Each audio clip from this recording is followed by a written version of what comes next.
What up? It's Shit Talking Tuesday, and me and Ty are back. Ty, What's up, what people? up? What up? It's a good day to be a 49ers fan. How you feeling? I'm feeling good. Today is a good day. Cue the Ice Cube music. That's right. Um, Chat, what's up? Hope everybody is doing great. As promised, we are joined. There's not very many of them out there, so I had to search high, I had to search low, far and Mm. wide to find a Jets fan out there that can actually talk some sensible football. It's not very easy. But I Uh-huh. found one, chat. Don't worry. And he's here. Brandon, join us. How you doing, my guy? I'm doing well.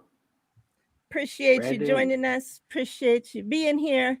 Um, Soon we're gonna have Brandon on the WNBA show as well. So That's what's get used up. to seeing him. Um, but yeah, appreciate you being here. Before we get into, about anything about the game, there are a few things I want to start with. The first thing, obviously, being the Ricky Pearsall robbery turned shooting. Ricky somehow is back in the 49ers building today as we speak. He got discharged from the hospital less than 24 hours after being shot. John Lynch spoke today and must have said more times than I could even keep count, that it's miraculously, that it's miraculous, like kept saying that over and over and over, like that Mm-hmm. bullet somehow went in and out without hitting a damn thing. Like no nerve damage, didn't hit a rib, didn't pierce anything. um and the story, for those that have heard it and seen, obviously the first on scene there was Sergeant Joelle. She helped Ricky, at the time that Ricky needed help the most, right? Like Ricky's panicking. She told the story that Ricky looks to her after like looking down at this bullet hole in his chest and says to her, like, am I gonna die? Like I couldn't imagine, like it just like gives me chills because like he's only 23 years old. Mm-hmm. Like Yep. you shouldn't have to be dealing with this. You just had your dreams come true, drafted in the first round of the NFL draft, right? Like everything you've worked your entire ass and life off for to this point came true. And then you get shot like after a signing, like the kid's going to buy luggage to travel with his team that's about to start Mm-hmm. playing football and gets robbed and shot, like it's crazy. Trent Williams spoke on it and said that like that's one of the things that made him want to come back even more. Like he said, like I needed to get around my guys. Yep. He mentioned back, to mini camp and said, there's all these new guys there, 90 guys there. He's like, and I'm just in and out. He said, but Ricky made a point to come up to me and introduce himself. He's like, and I knew right now, right then, he's like, I could feel like something from that kid, like you could feel his energy. And he's like, so when, I seen that news, he's like, I just wanted to get back here, be with my teammates. Obviously, like everything he talked about, like just showed you why Trent Williams, even though he was obviously going through this holdout and shit, like why he's a leader on this team, right?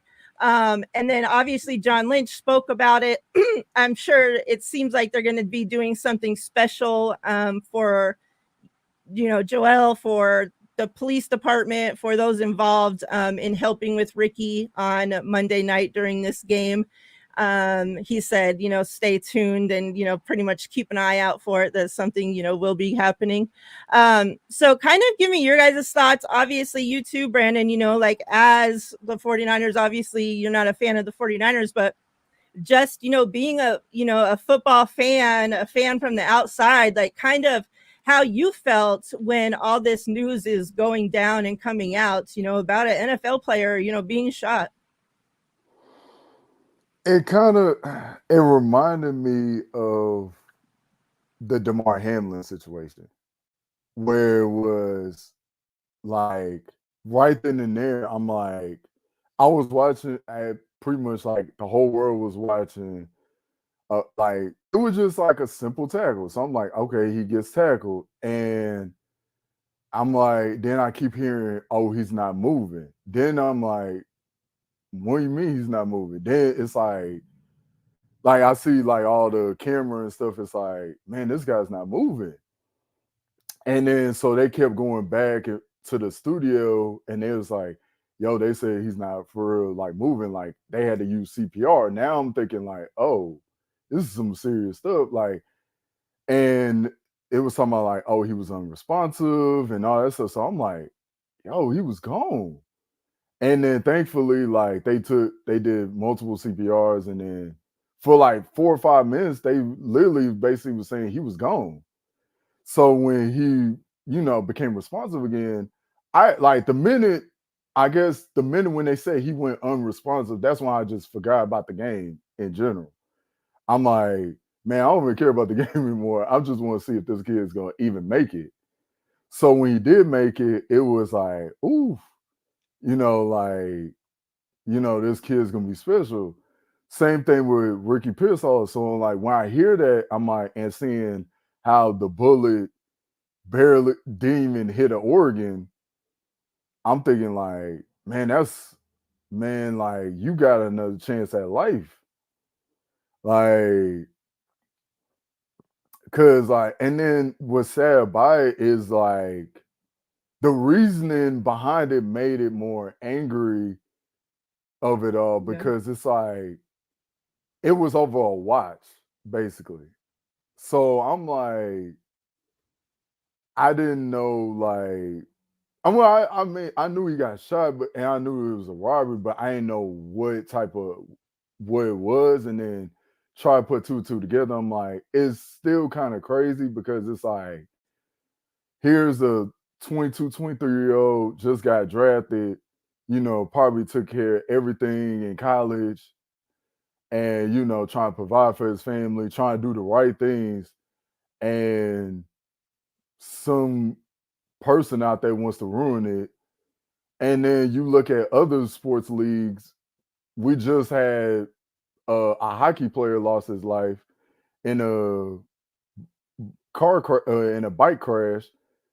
Him and his brother just down there is getting ready to go to a sister's wedding. So it's like, and then you had some drunk driver just hit them. I'm pretty sure they was in the bike lane, doing all the Mhm. rules and reading all the understanding all the rules with the whole bike lane and stuff, and here come a drunk driver hitting them and killing both of them on the same day they were supposed to go to their sister's wedding. So it's what it says is that when you go through situations like this, going back to the Ricky situation, it it makes you understand, hey, life is short, like, and if as long as you here, you better cherish everything you have. Yeah. Ty? Well said. Yeah.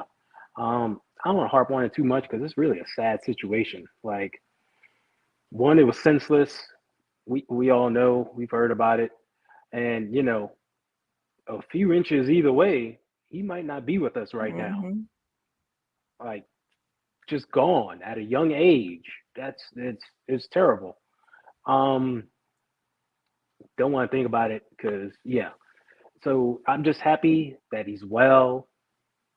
Everything seems to be okay. I mean, he was released from the hospital. No vital organs were hit. He's actually back at the facility working out. I mean,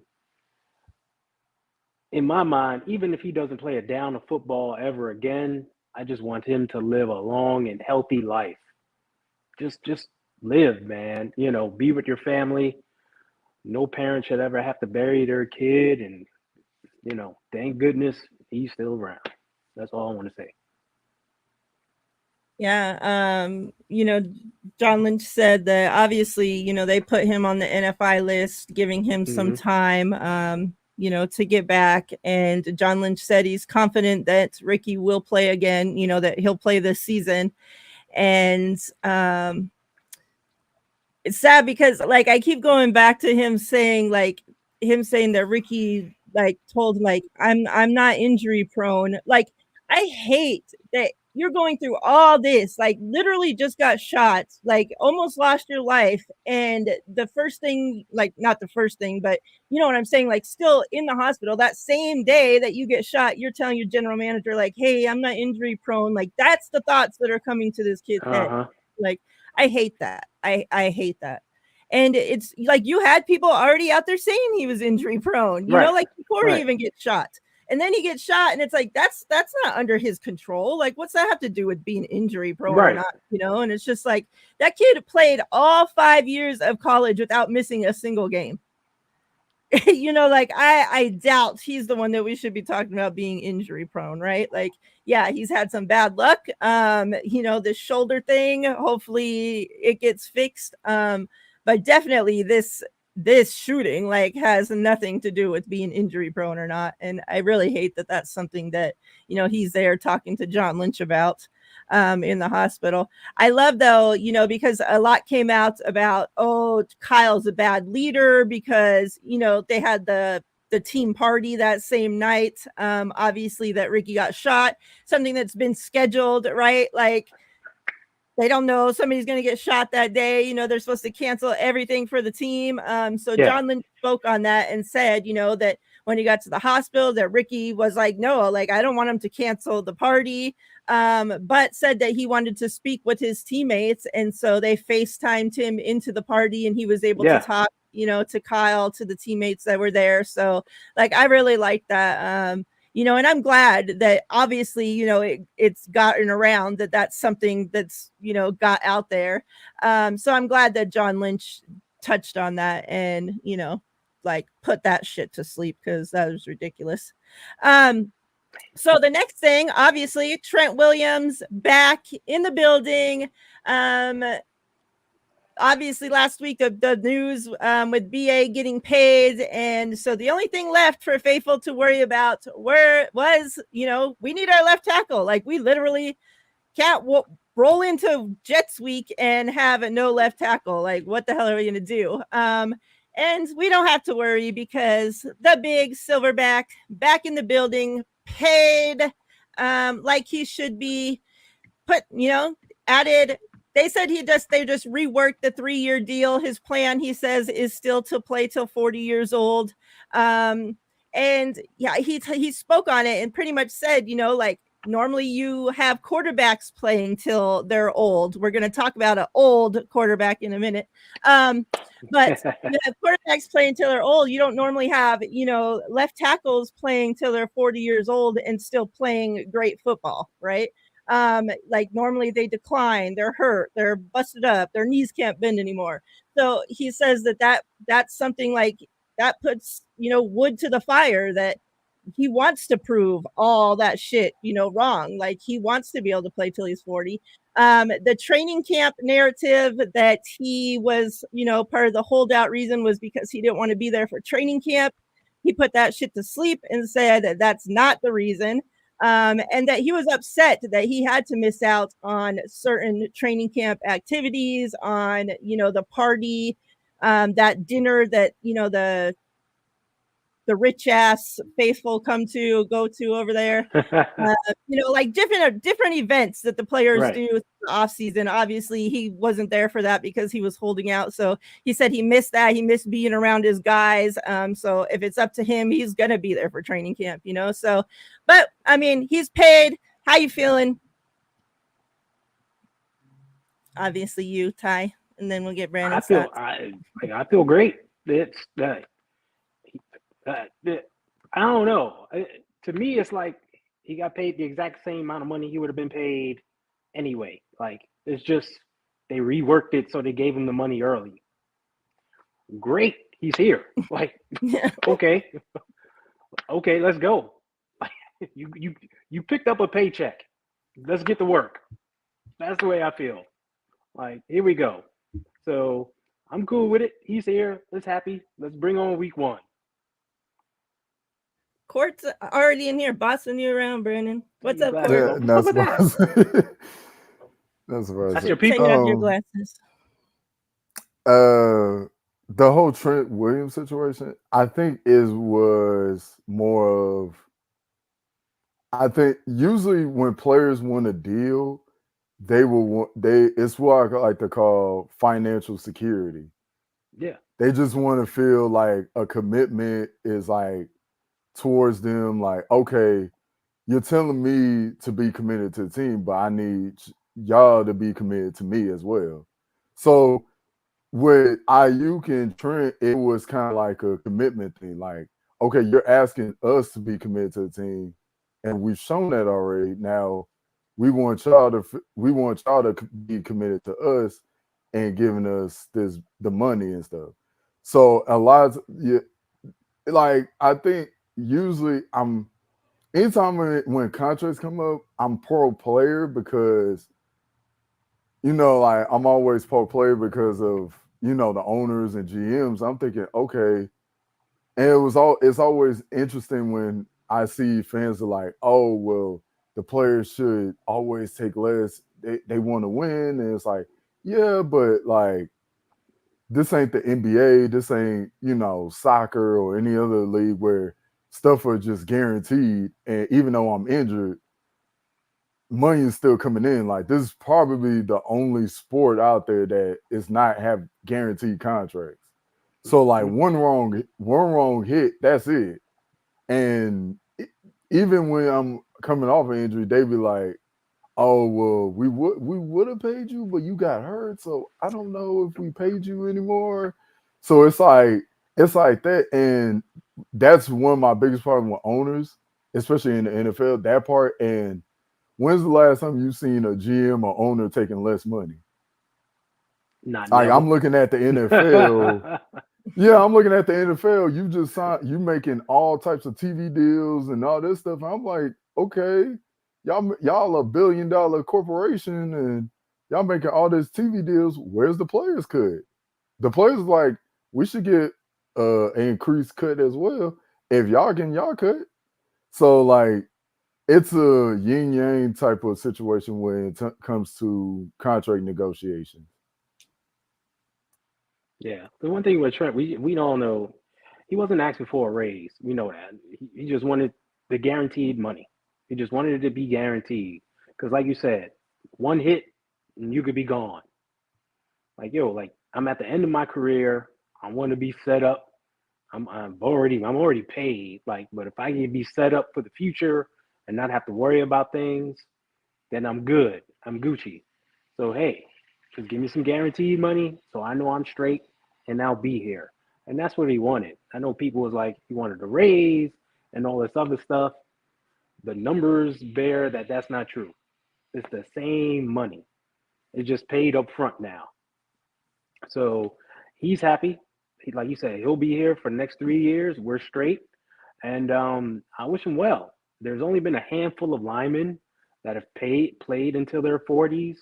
So if he can reach that pinnacle, reach that goal, hey, more power to us. We shall see. Um, Yep.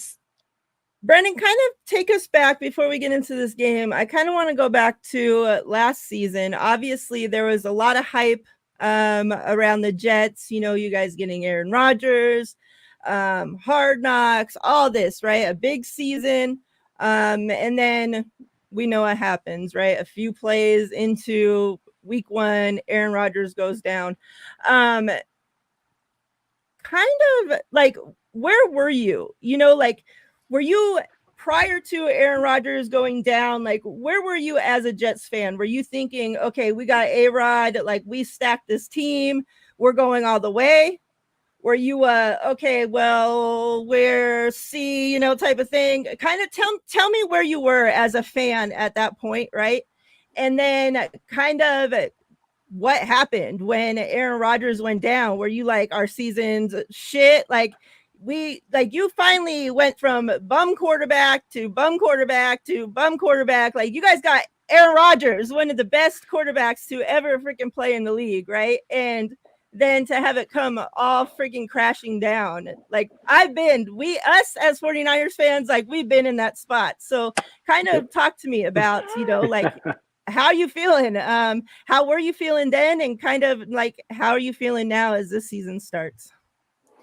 So going back to last off season, it was euphoric because I'm like, at first I was like, okay, we know. I was like, okay, Aaron's gonna leave Green Bay, so it was like the talk was like, okay, are you gonna go with Derek Carr or just go with Aaron Rodgers? I was like, I kind of feel like I need to go with Aaron. Yes, I know his age and stuff, but I'm like, bro, give me Aaron Rodgers.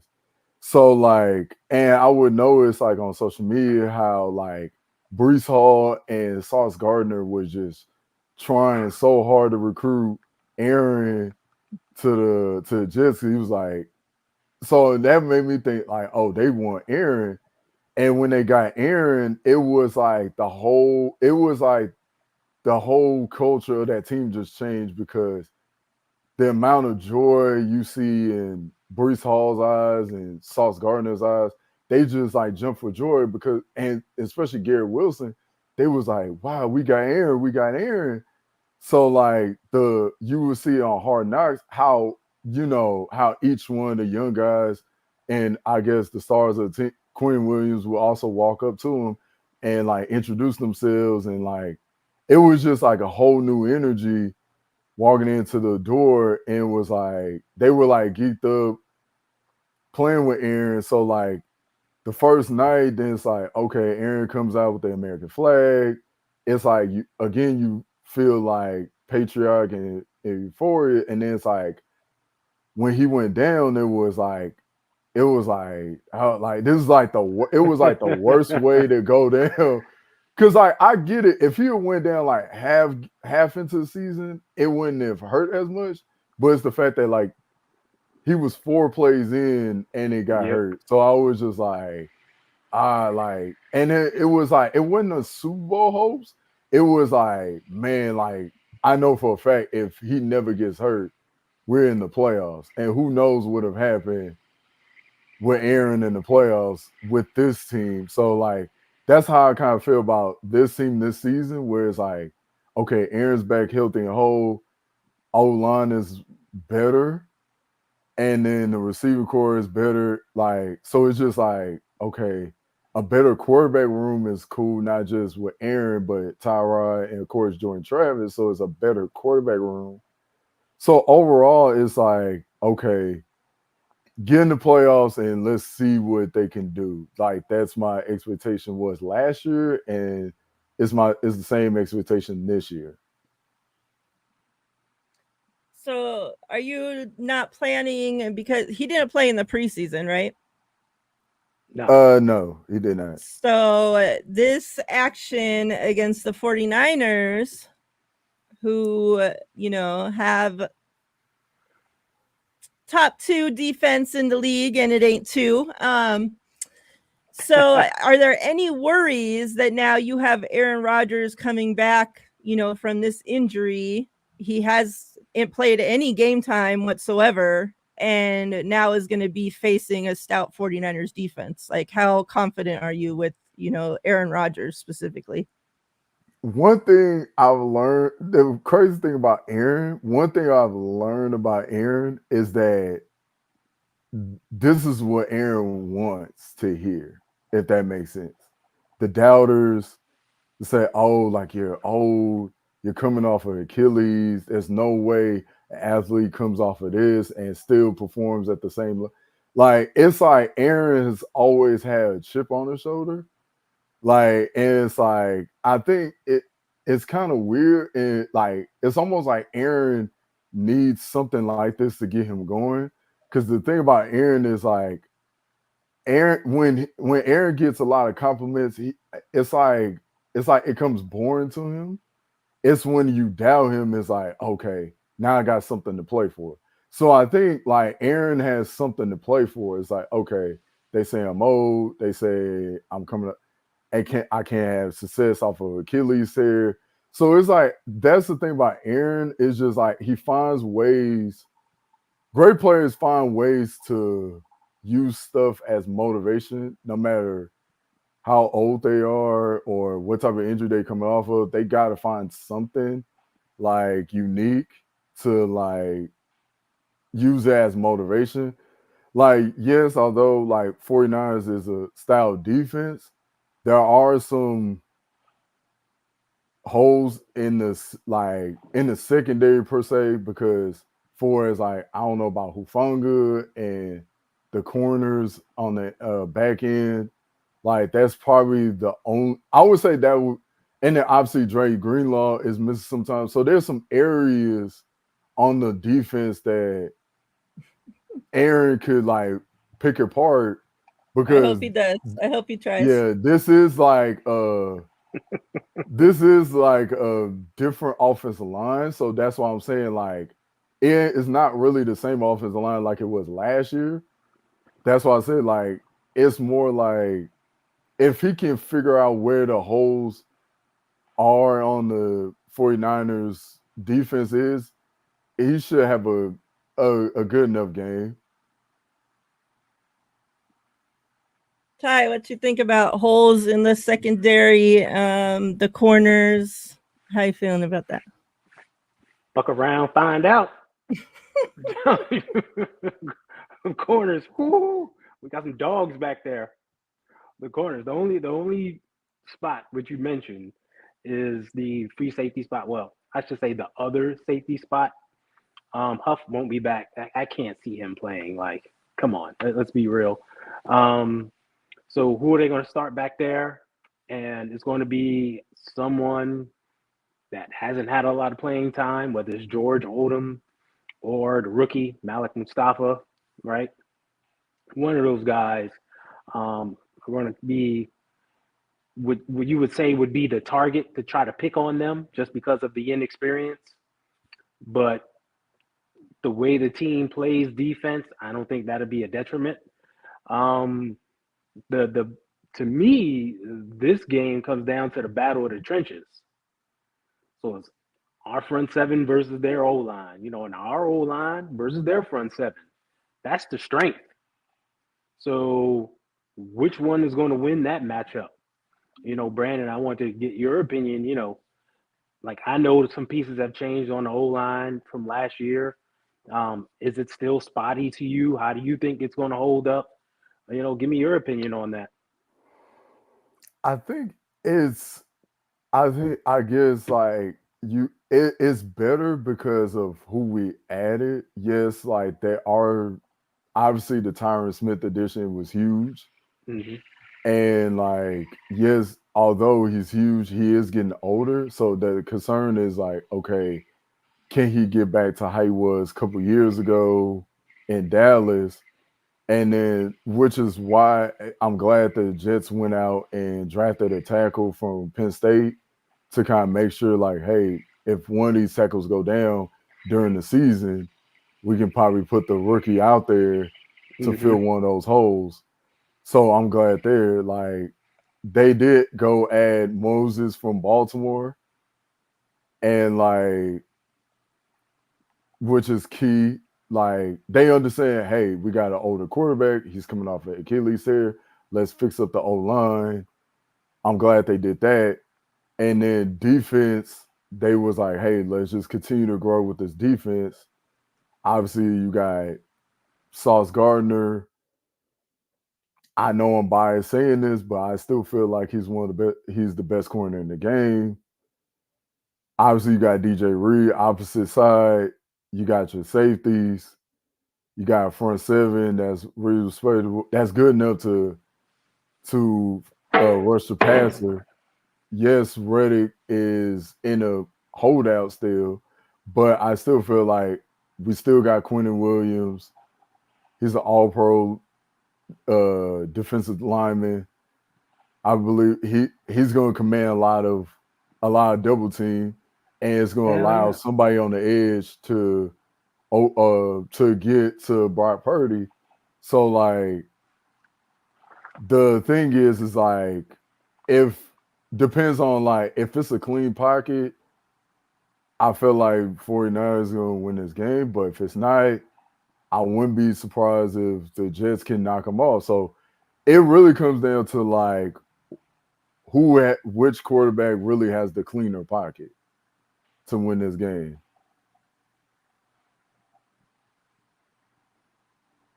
What you I'm in think? agreement with that. Yeah. And we know Quentin Williams is a problem. I say double team his big ass all game. Don't give him no one-on-one looks because we know what a problem he can be. That's the threat on the O line, right? On the defensive line for you guys. So that's what I'm saying. And yeah, your corners. I mean, it's good across the board. I think the two teams kind of mirror each other in terms of defense. All right. So uh, that's why this matchup is intriguing to me. That's why I say it comes down to the trenches. And Brandon, you hit the nail on the head. Like, who's going to protect the quarterback better? Who's going to get the running game going better? All those things. Um, there's going to be a fun Monday night. I can tell you that much. Yeah. How, if you had to give me a record prediction right now, Brandon, what would you give me for the Jets this season? Uh, I would say about 10-7, 10-7, because I look at other teams out of the AFC. Obviously, you got Cleveland, you got Baltimore, Cincinnati. When Joe Burrow is healthy and whole, you look at the Dolphins out there. You got Buffalo, you got Houston, you got Kansas City, of course.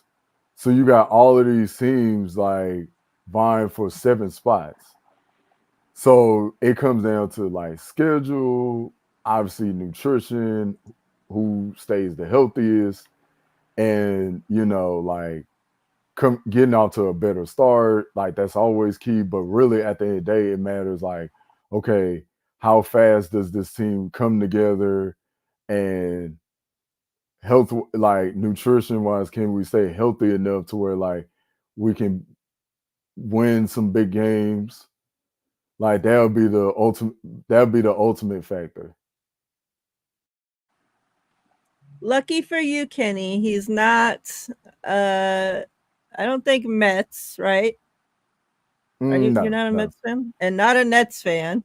no. So, just the Jets. The rest of his teams, I don't know. They're all over the place. So, how did you become a Jets fan anyway?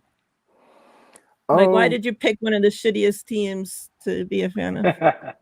I think it's like, well, one, like, okay, so like growing up, my I'm also like a Kansas Jayhawks fan. So like growing up, Paul Pierce went to Kansas. So once he got drafted by the Celtics, they had green and white. So they had like it was green and white. So I would look, I guess like I fell in love with the team colors. So I was like, oh, I like green and white. So I started rooting for the Jets because of the team colors. And they had like this like underdog with them. Like they're never the favorites. They're always the underdogs. So I was like, okay.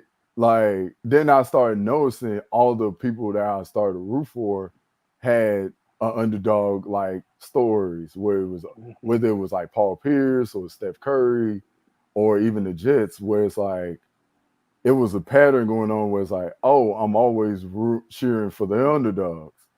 So like when I see Steph what he's done in his career, when I see Pierce when he's done in his career, he's in the Hall of Fame. I'm like, man, I'm cheering for two guys that's going to eventually be up in the Hall of Fame that was clearly overlooked in their careers.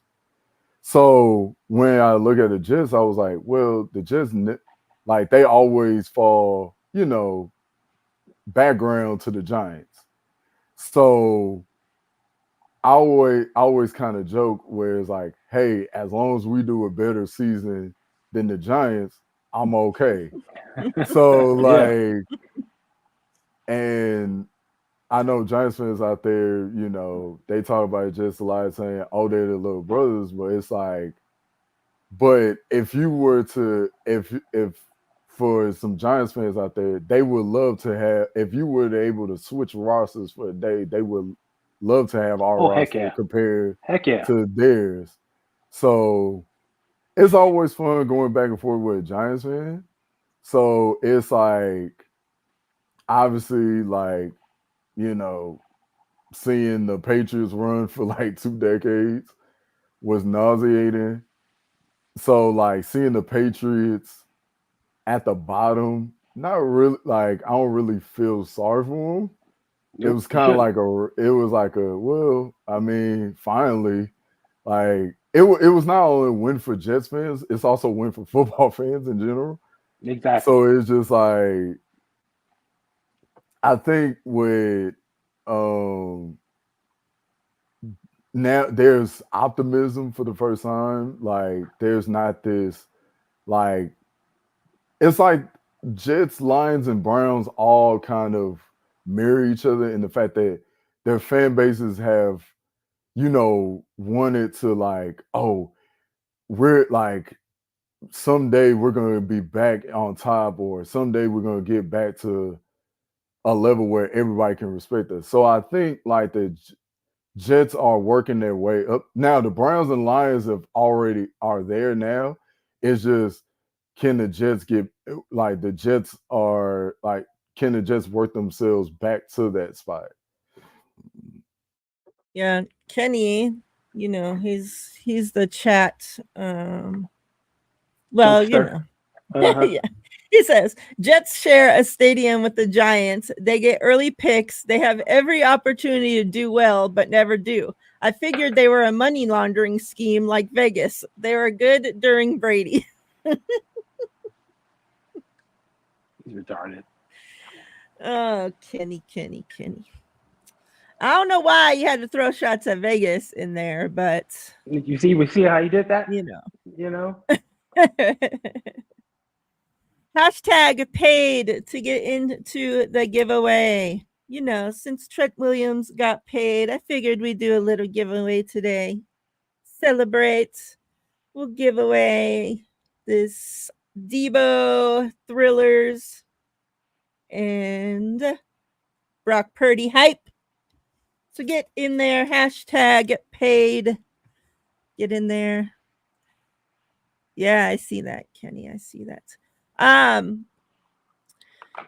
Give me a player of the game, both of you, from your sides, on offense and defense Monday night. Who you got? Go ahead, Brandon. So on defense, it's either Sauce Gardner or Quentin Williams, of course. Offense, I would go either Brees Hall or Garrett Wilson. Solid picks. Okay, for me on offense is going to be Debo Samuel. I think he's going to come out with some fire. Set the tone, do his thing. So shout out to Debo. On defense, I'm going to go with All Pro Fred. No one has talked about Fred this entire offseason. Just nothing. Haven't heard a peep from him. You just know he was there in camp. So I think he's going to come out with some fire and be just flying all over the place.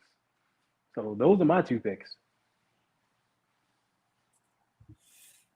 I'm going to go, one of those cornerbacks that you threw shade at. I'm going to put one of them out there. Give me my young guy, Diamador Lenore. My guy. And then offense, Debo is a good one. I would say Debo.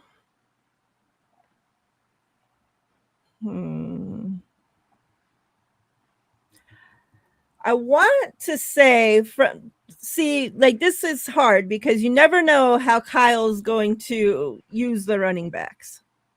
Yeah, it's true. So, I could say, obviously, you could say CMC every game he can go off, right? Yeah. But I want to okay, well, from the offseason Mason had, I could see him definitely going off, but does he get enough touches to do so?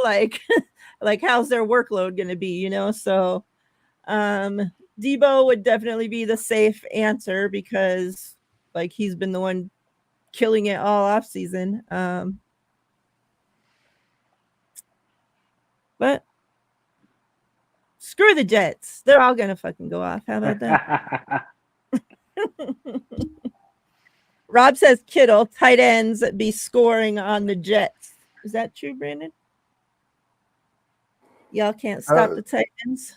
I got problems I with tight mean, ends. it's one. I think like depends on if you looking at last season, probably so. But like again, like it comes down to like if they have like majority of the position group can stay healthy. I feel like it's like, but that it depends on if we can get like pressure up front. I think it's really comes down to like if we can get enough, if you can generate enough pressure up front, like it shouldn't be a problem. But if we can, then it's like, yeah, I can see Kittle like over the middle of the field, or let's say like in the red zone, could have opportunities to score a touchdown or something. But it has to come. It gotta come down to like, can the Jets generate enough like pressure to get to Bar Purdy? What's up, We Snap? understand. We've been in that position where we're like, all right, we need the front seven to generate pressure, to kind of cover up for the back end.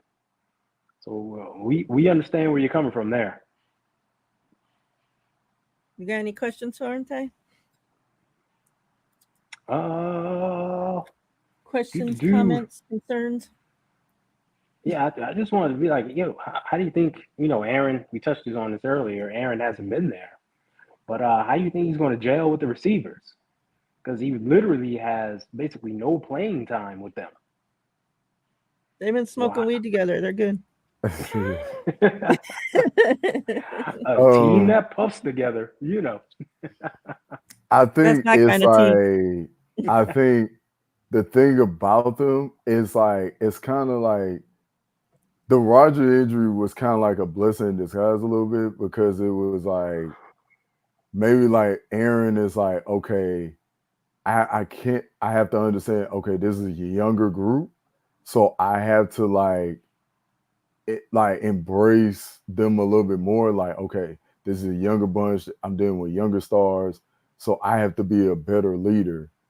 Like, I have to be like, okay, this is, I have to adjust my personality enough to where like to make them understand what level I need them to be on.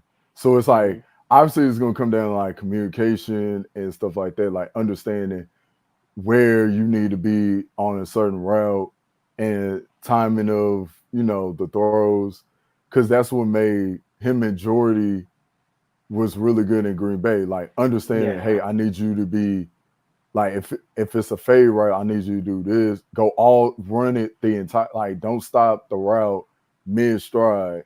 I need you to run the entire route, and I'm gonna throw this ball to you. Like don't stop short of the route. So it's like understanding like little stuff like that, to understand like, okay, when you running routes, like I'm gonna need you to not stop short of that route, because if you stop short of the route and I throw the ball, now it's a turnover, and that's where the miscommunication could hit could hot to the spotlight. So like it's just little things like that, and then for the defense to understand, hey, Aaron's probably for the first time since his Super Bowl season, this is probably the best defense that Aaron's going to have. So the defense understands, hey, we actually got a good enough quarterback to go down the field and maybe score a touchdown or even get a field goal. We no longer have to tire ourselves out. We can like maybe create some turnovers of where we put Aaron in a favorable position on the field. So it's like, so there's like, that's the upside, where it's like last year it was like you would see the defense get tired out because no offense was generated off of Zach Wilson. Now you have Aaron. Now it's like, oh, we know for a fact if he doesn't get a touchdown, we know it's going to be at least a field goal. So it's like when you have that as a defense, that's like okay, we will still impact, but it puts us more. Now we can actually rest. So it's like now it's like okay, it goes back to the offense. Like it comes down to play calling. Third down. What's the right play call for a third down option? You know, 3rd and 3. Do we run it? Do we throw it? Stuff like that. So it's like, but it's Aaron Rodgers, so it's like he'll figure it out as the game. It's one of those things where he'll figure it out as the game goes along. So it's like he'll use the first quarter to kind of get legs under him, and I think he'll settle by the second quarter. I think he'll settle in.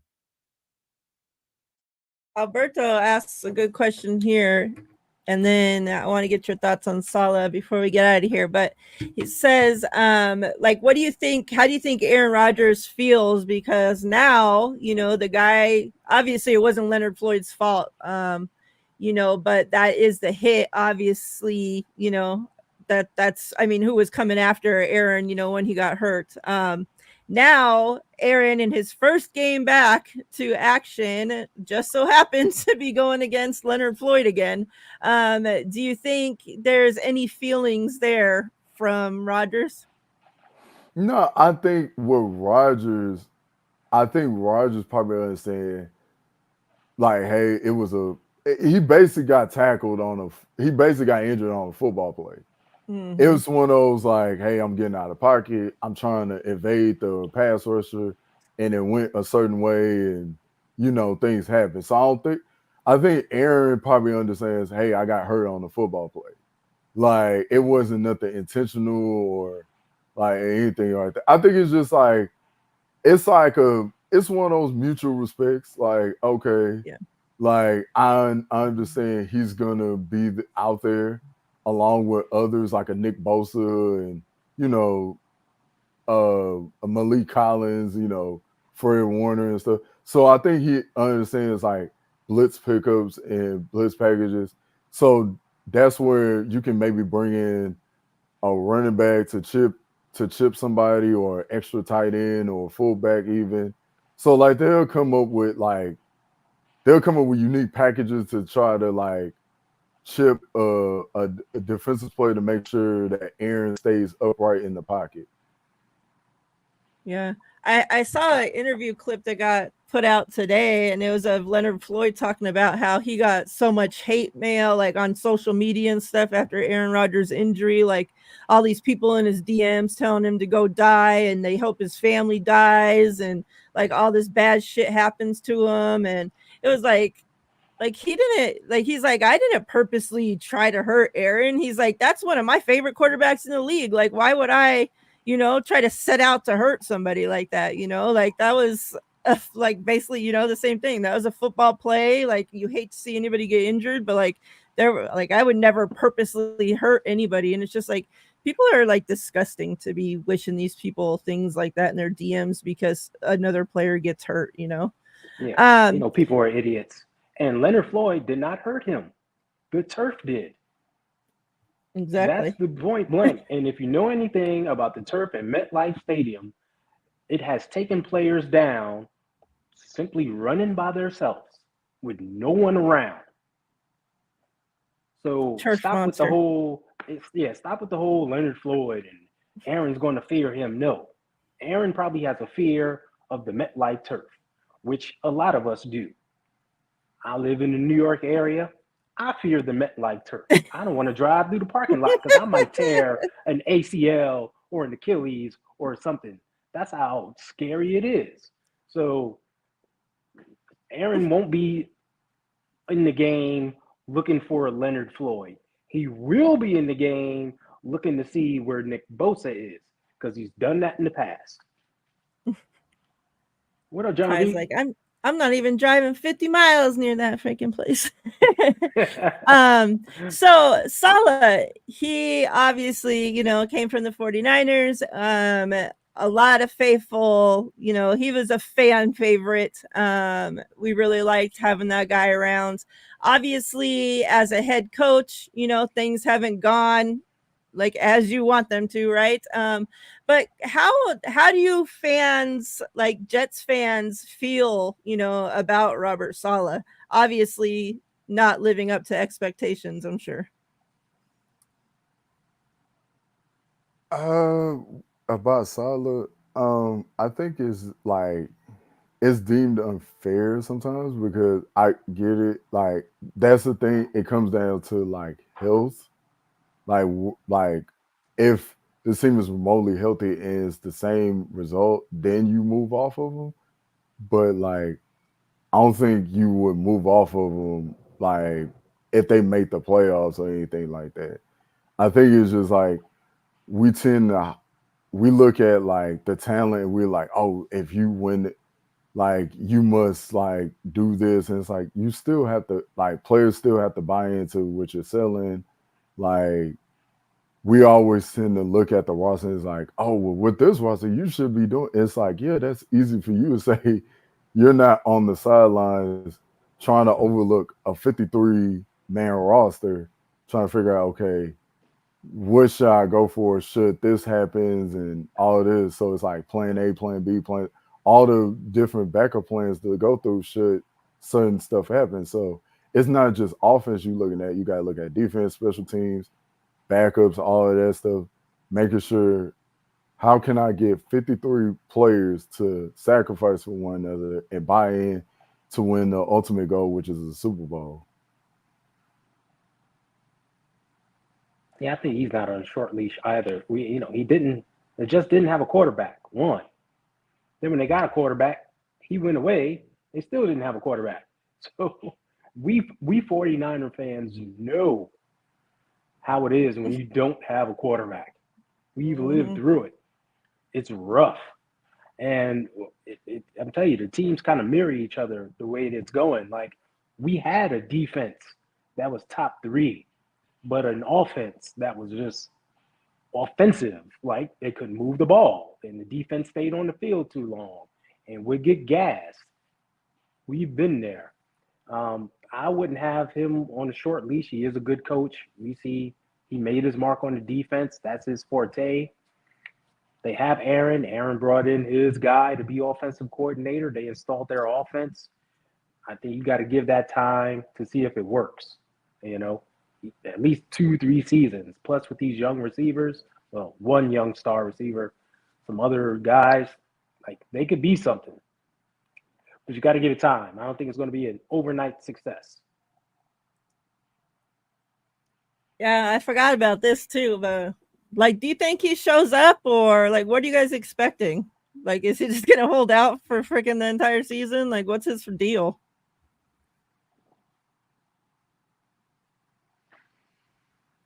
Can you hear me? I can hear you.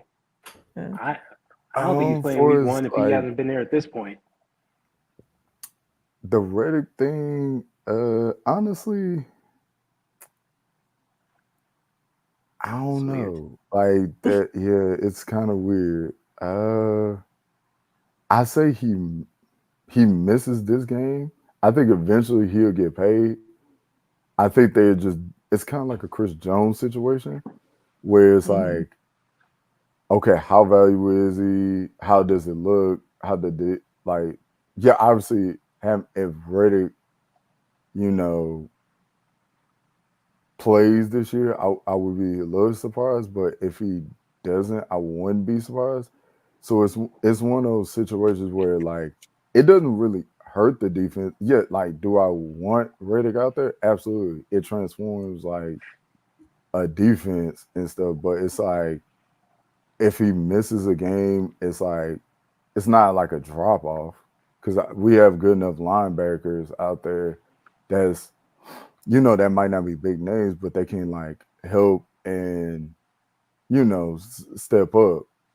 And like this is going back to what I said: should somebody hold out or get injured, do the person behind them say, "Hey, this is my opportunity to be on Monday Night Football game. I got to be ready." And help my team win the game.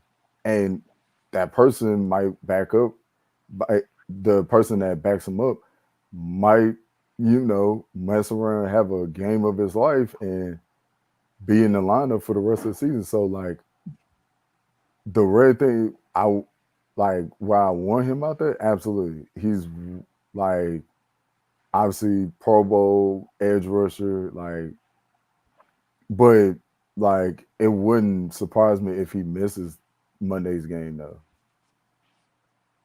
And you really can't miss something you never had. So like how are you gonna know if you're gonna miss it anyway? Because he hasn't freaking been there. So I'm sure the guys have been getting around just fine without his ass. All right, let's draw this giveaway winners so I can get this thing off my face. And then we can get out of here. Hashtag paid last Those call if hashtags you're in. not in there. What? Get them in. Get them in. Oh, yeah. I'm going to draw Debo's winner first and then Brock Purdy's. So good luck. What it do, player? Play on, player. Play on, play on. Ooh, I seen a couple people just get in there all of a sudden. Look at that. See? Yeah, just snuck Gotta in. Gotta do last call. All right, last call for the last call. We're going. Good luck.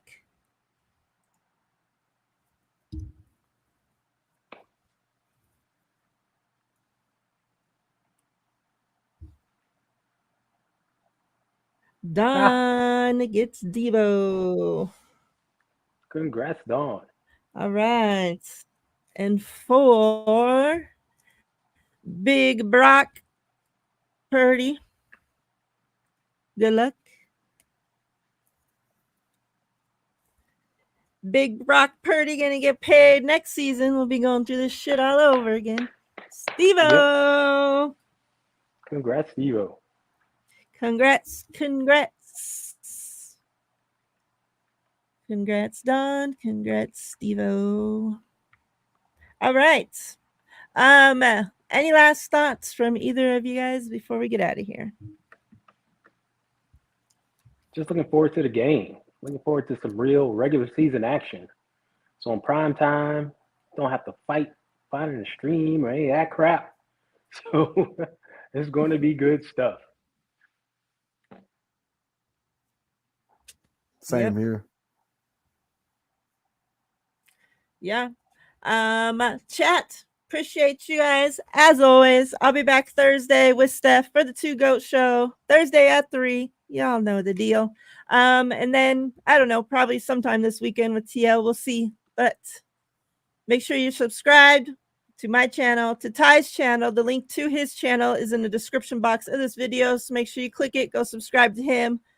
And yeah, much love. We appreciate you all. Brandon, appreciate you for coming on with us. Definitely got to get you on the WNBA show soon. Oh, for sure. And you know, Ty, as always, appreciate you.